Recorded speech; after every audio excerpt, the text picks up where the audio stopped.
How many know what happened on Easter Sunday morning? Go ahead, raise your hand. Don't be afraid. Wait. Now, intellectuals never raise their hands.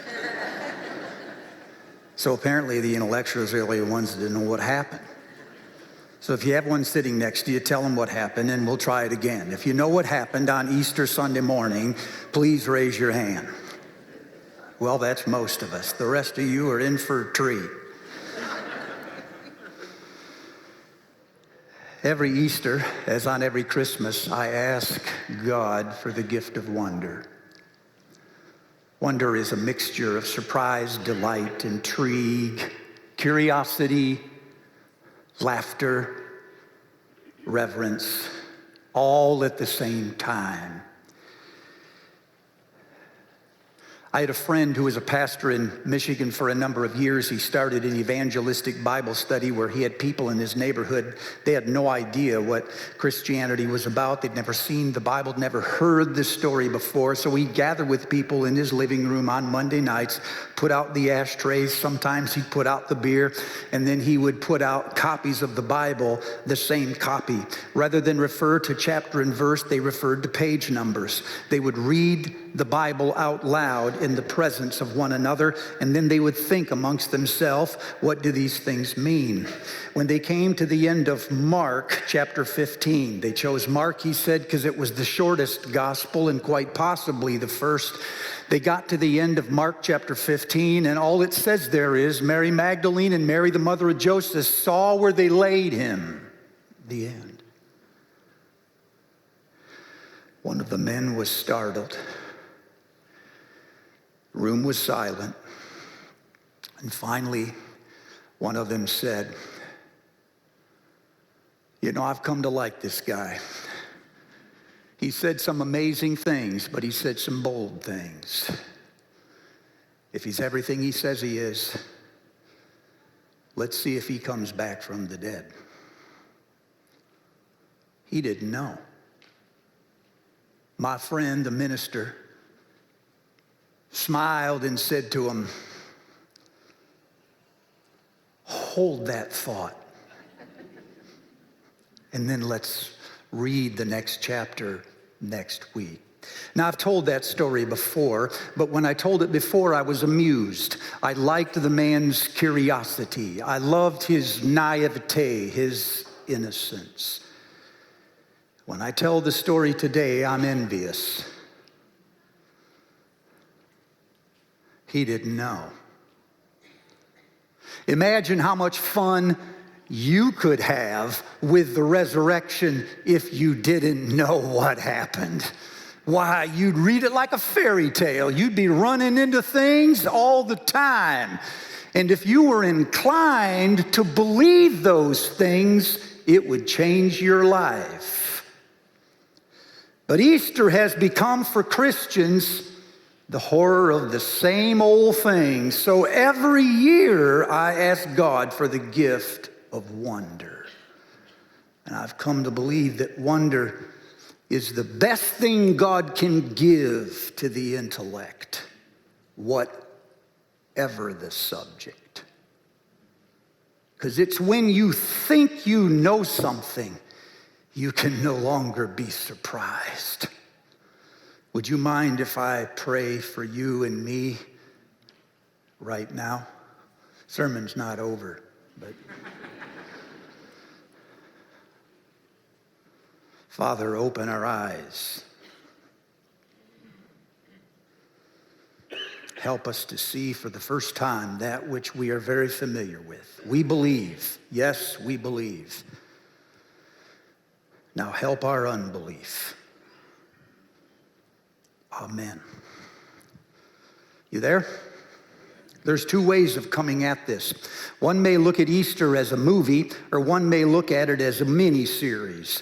If you look at it as a movie, you reach into all four Gospels and you take details peculiar to each and you weave them together into one cohesive story, and then you play that movie in front of your mind and you watch it. seasoned as it is by details from the four Gospels. Where the four Gospels differ from one another, and there are differences, and they are kind of significant, you tend to mute those and turn them down because you're after one cohesive story. The other way to read this is to read it as a mini-series.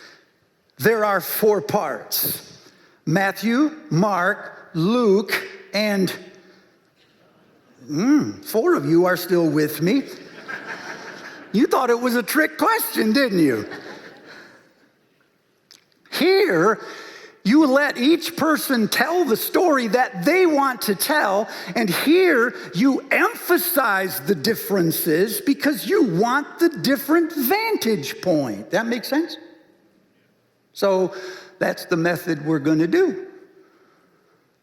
I want you to think of Easter not as one story, but as 4. And I want you to think of it, if you can, not as a movie, but as a photograph taken on the night before Easter.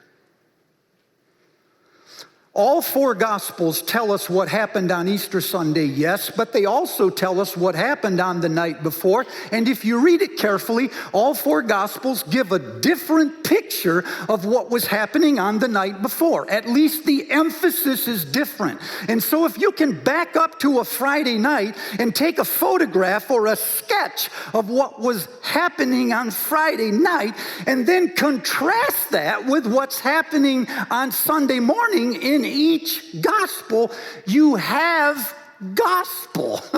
You have Matthew's answer to Friday night.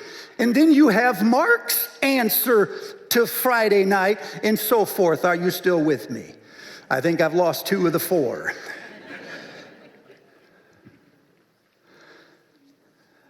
In Matthew, the photograph is of 2 women sitting opposite the tomb. And Easter means hope. In Mark, the picture, the photograph is of 3 women conferring amongst themselves. How are we going to move that stone? That conversation they had on Sunday morning, I think, happened on Friday night. And Easter is power.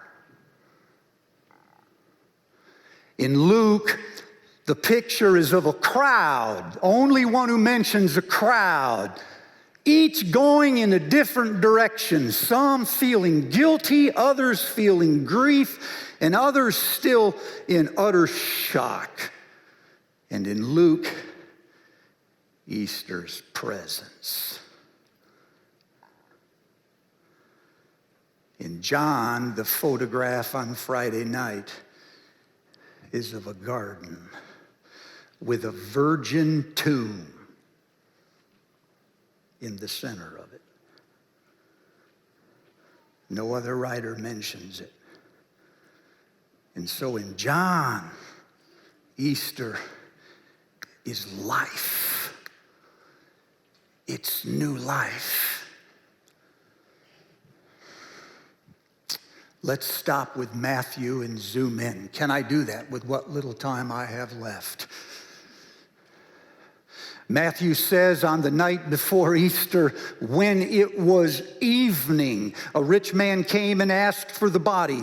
Pilate released the body to the rich man. He wrapped the body in a linen and set it in a new tomb, one that had not been used before. And the women watched him do this. And then they went to a place that was opposite the tomb.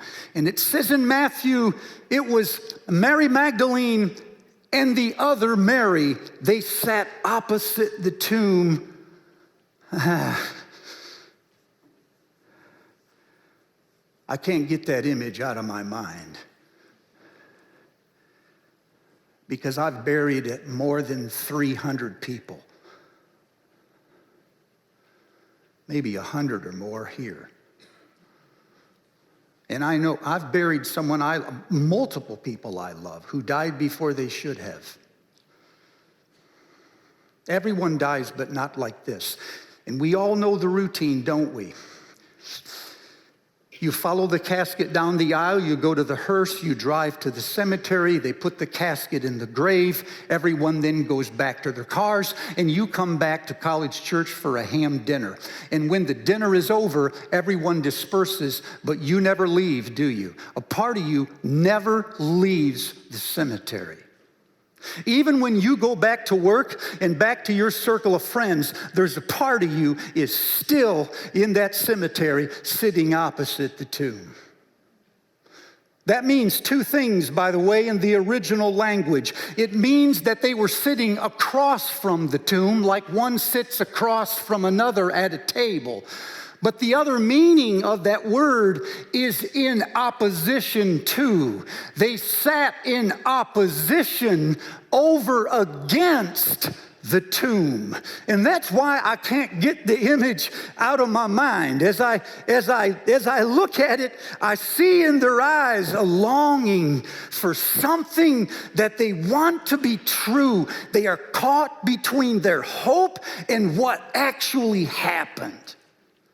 Just like you are and just like I am, so much of our lives. We want it to be true, but we can't quite get there because of what's just happened. Part of them, I think, is in shock. A process that was supposed to take weeks took hours. Matthew 27:1 says it was just that morning that the chief priest decided he should be killed. And 9 or 10 hours later, he was actually dead. The process never happens that fast. But the priests got involved, and then the mob got involved. And before anyone could change their mind, this person that they believed in and pinned all of their hopes on was dead.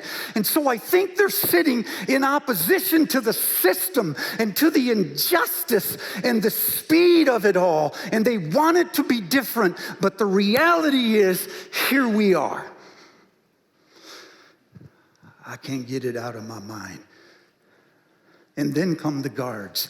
Only Matthew mentions the guards. No other writer mentions the guards. Apparently, the priests went in and talked to Pilate, and they said, if we're not careful, this guy who told us he would rise from the dead in 3 days, if you're not careful, the disciples are going to steal the body and say that he rose from the dead, and that's going to be the beginning. Well, how do the Americans say it, Pilate? Of the big lie. So Pilate says, find the guards, put them at the side of the grave. And now in my mind, I have two women sitting opposite the tomb, staring at the tomb. Well, the guards are staring at them. And the air between them is thick and cold. One of them is going to win.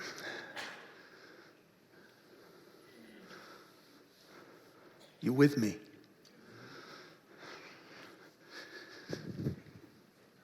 Here comes the good news. Easter happened, church. There was an earthquake. Only Matthew mentions the earthquake. And it happened, he said, on Friday afternoon when Jesus died. The earth shook and the bodies, not spirits, the bodies of people that were dead before came to life. And they started walking around in Jerusalem after the resurrection. Nobody ever talks about this. The scientists explain it away. But it happened.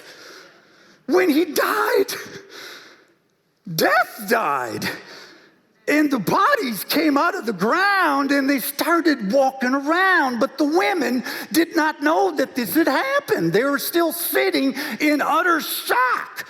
watching the burial. Meanwhile, God was standing earth on its head in Jerusalem, there outside the city, looking at the lost. And then Sunday morning, while the women started to get to the tomb, there was an earthquake, and they looked and the stone was gone, and there was an angel sitting on top of the stone, and the tomb was empty.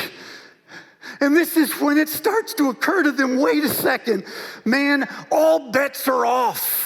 Maybe nothing is as it seems. Maybe it's a whole new world out there, but I don't think they got there yet. They're in shock. And before they can turn and run for their lives, an angel says to them, don't be afraid. Okay. He said, if I go there today and that hole is open, I'm running, man. Don't be afraid, he says. I know you're looking for Jesus in Nazareth. He's not here. He's not here. He is risen, just as he said. Come, see the place, then go and tell the disciples that he is going ahead of them into Galilee. Tell the disciples that he is risen and he is always going ahead of them. Tell them that you are never leaving Easter. Tell them that you are always walking into Easter and all things are new. So the women, they turn and now they run. And on their way out, he shows up and he says, wait for it, the most profound words in the New Testament. Greetings.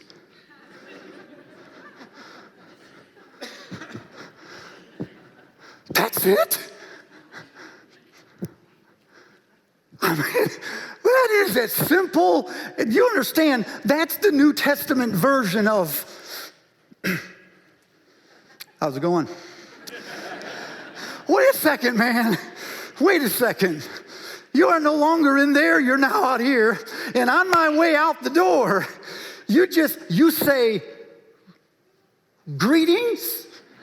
But it's like all of this is ordinary for him. It's like he was saying to the women, I told you I would never leave you. I told you I was coming back. You said you believed me. And now you're surprised. Well, it's sort of like that. Well, the women, they run off to the disciples. And at the same time, the guards run off, or the priests run off to Pilate. The guards and the priests confer over here while the women are conferring with the disciples over here. And if you read the story like this, all of the narrative is divided into two paths, and the entire world is divided with it. There are those in the world that believe the report of the guards. So the priests tell the guards, well, here's what you're going to say.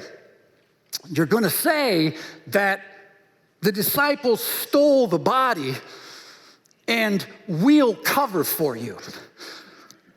As I'm reading this, I'm thinking, wait a minute.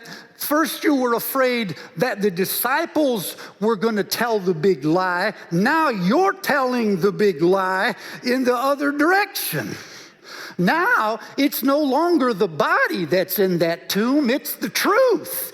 and you're guarding it like you guarded that body. You have to keep the world believing your narrative. Meanwhile,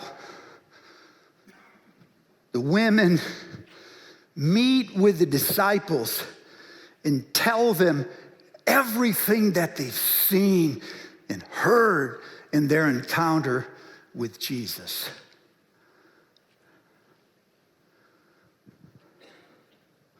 I think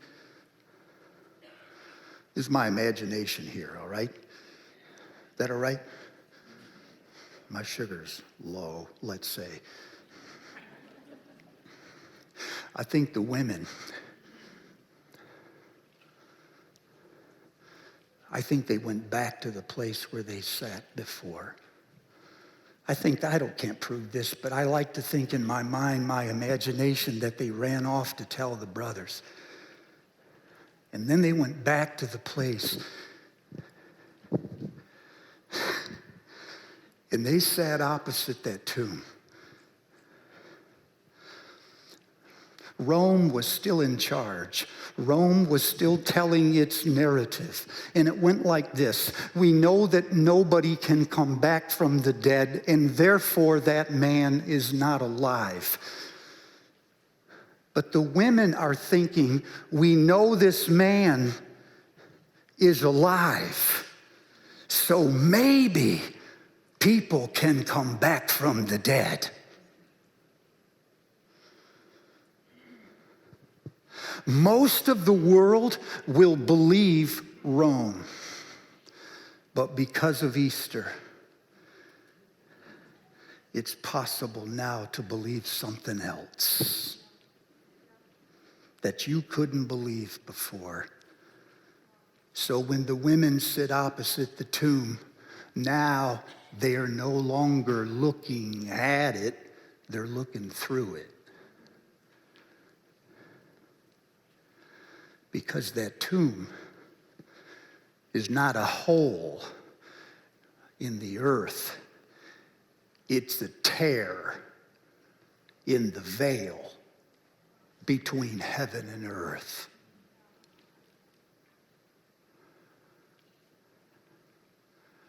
They look through it and they start to wonder, holy cow, that's in the Greek.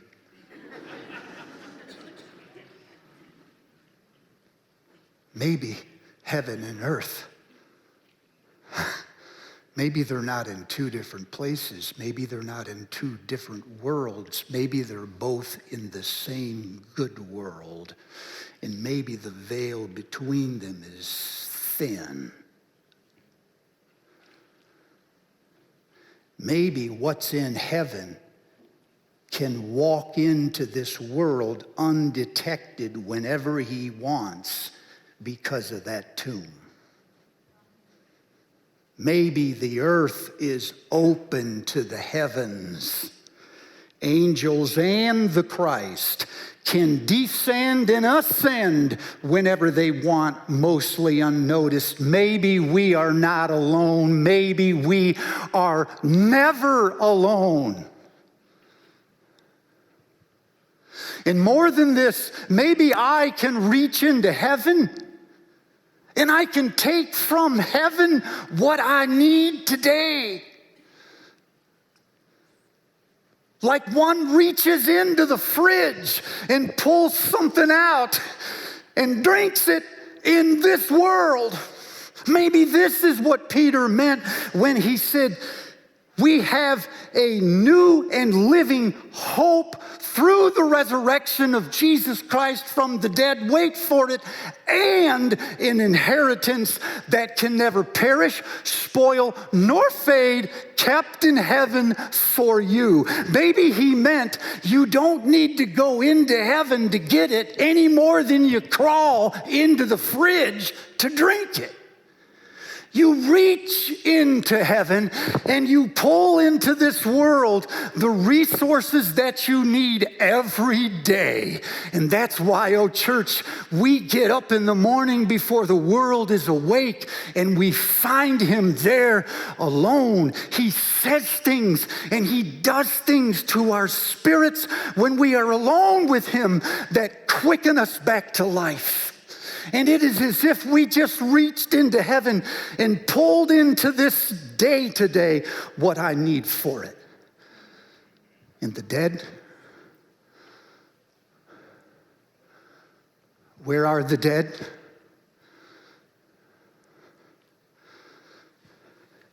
Well, the women ask themselves, wait a minute, this changes everything. Was he dying on Good Friday? Or was he coming alive? Did he go into that grave? Or did he go through it? Did he lose the world? Or does he see the world now like he's never seen it before?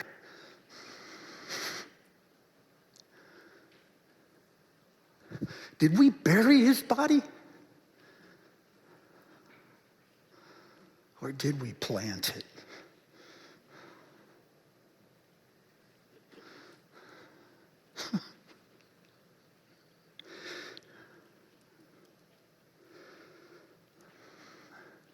That changes every funeral for us. Are you with me?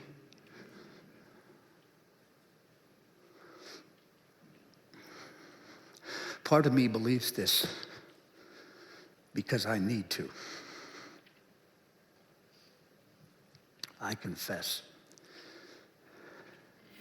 The other part of me says this explanation of things is just as plausible as Rome's.